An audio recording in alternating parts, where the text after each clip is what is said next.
fact is, the man was a public servant his entire life. But I didn't say good. I'm glad he's dead. You know what? I didn't say good. I'm glad he's dead. I think it would be nice. I think it would be nice in public life if every time a big American public servant, someone's given their life to public life in America or the UK, anywhere actually, if both sides just manage to show a modicum of respect when somebody dies. I don't think it's too much to ask. Then he can get into the legacy stuff.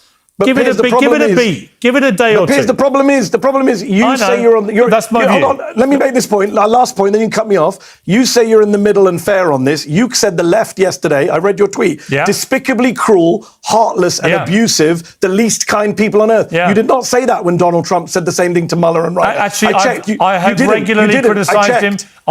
You said take away his phone. I have regularly criticised him. I have regularly called him out when he does that. I didn't like him doing it with John McCain or Colin. Piers Morgan thought he had the perfect gotcha question for Mehdi Hasan.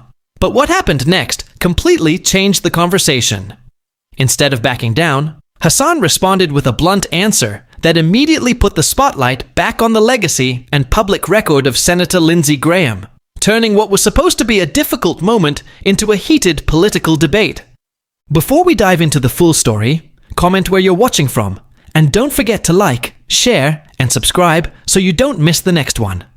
Be sure to watch until the very end, because I'll break down the entire exchange, separate the facts from the arguments, and give you my take.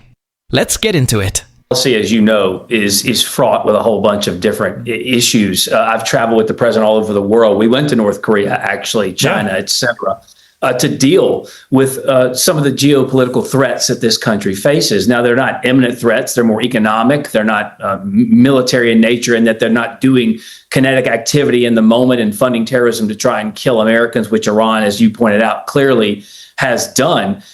But most news reports pretty clearly have pointed out different pockets within this Iranian regime. And as Donald Trump said, we kind of did get rid of the regime because we killed everybody in line for control of Iran. However, there are two basically competing groups. One, very militant. I'm going to use the word old school to define, use the words old school to define them. They're the ones who really want to continue down the path of death and destruction, stated goals of killing Americans, killing Jews, etc., versus ones who may be a little bit more moderate. And I guarantee you this administration has spoken to both factions in both groups. It appears that when we do move toward a memorandum of understanding, it's because we've had conversations with those who tend to be a little bit more sensible and maybe care about the well-being of their own people. And then, of course, those who don't, who have killed many tens of thousands of their own people, tend to take control by striking targets, killing civilians, and then Donald Trump has to change. This reminds me, you know what this reminds me of, though? Hogan, it reminds me of the scorpion and the frog tale, which I won't repeat because everybody knows it, but it reminds me about the scorpion. Scorpions tend to behave like scorpions. I just want to end very quickly, Mehdi, because we run out of time. Hold on. I've got to say very quickly. No, you can't. You can't, because I've got another guest waiting. Well, I waited half an hour to come on this show, and then you'd save my vocal cord. So let me just say this. The Iranian regime, to say there's been regime change in Iran is gaslighting of the highest order. I agree. We've replaced Ayatollah Khamenei with Ayatollah Khamenei, a more radical, hardline version, who has much more of an incentive to get Mehdi, I agree with you 100%. So let's forget that. I just want to ask you very finally, Mehdi, are you sad that Senator Lindsey Graham has died?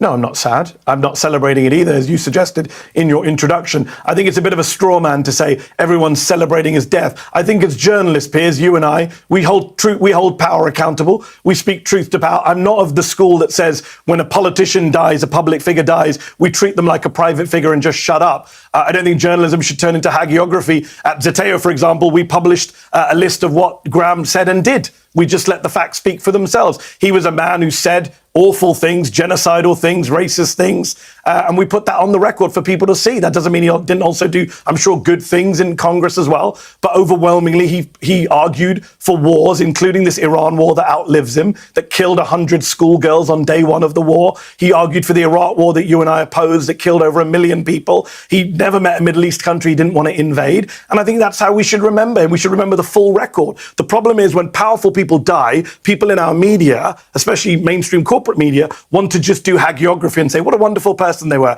Weren't they lovely? And I'm sure many of those powerful people were lovely and they have families who love them. But as journalists, our job is to say, here's what they did. Here's the truth about their life and record. Here's an accurate obituary. And with Lindsey Graham, the man has a ton of blood on his hands, and we shouldn't just forget that. No one's asking anyone to forget the record of politicians, but I do think in the immediate aftermath of public figures dying, unless they're genocidal maniacs like, Hitler or Mao or Stalin, Hogan, there should be a modicum of respect for the death of a human being. And my issue with this, it doesn't just relate to the left. Tell that to Donald Trump. Well, I was going to make the point. I mean, Hogan, I presume you would be appalled by the reaction from many on the left to Lindsey Graham's death, as I have been. There aren't many on the left. But of course, there are many, actually. I've seen so much of it online. And it's honestly, Joe Biden, Kamala Harris, honestly, every prominent Democrat. It is disgusting. It was after Charlie Kirk got murdered. It is disgusting. However, my question... You didn't call Donald Trump disgusting, Piers. You didn't call Donald Trump disgusting. If you let me do my job... When he said it about Rob Reiner. If you let me host my own show, I was about to let me speak an equal amount of time, I will. Hogan Gidley, if given that we should all be able to condemn the reaction of the left to the death of Lindsey Graham and to Charlie Kirk and others on the right, would you also condemn the way that Donald Trump has talked about Robert Mueller, Rob Reiner, and others that he doesn't like, who die when he trashes them in public quite quickly? Because I never like him doing that. I always think it's wrong, particularly given he's the president of the United States. Well, do you condemn what they said and lied about Donald Trump as well? Both Rob Reiner and Robert Mueller? Well, I don't think that's a relevant point. Everyone's entitled to criticize the President of the United States. The point is, should the President use his pulpit to attack Rob Reiner when he's just been murdered? I don't think he should. Those people have attacked him. He responded in kind. Listen, I was executive director of the South Carolina Republican Party in Lindsey Graham's era. I've known the man for a long time.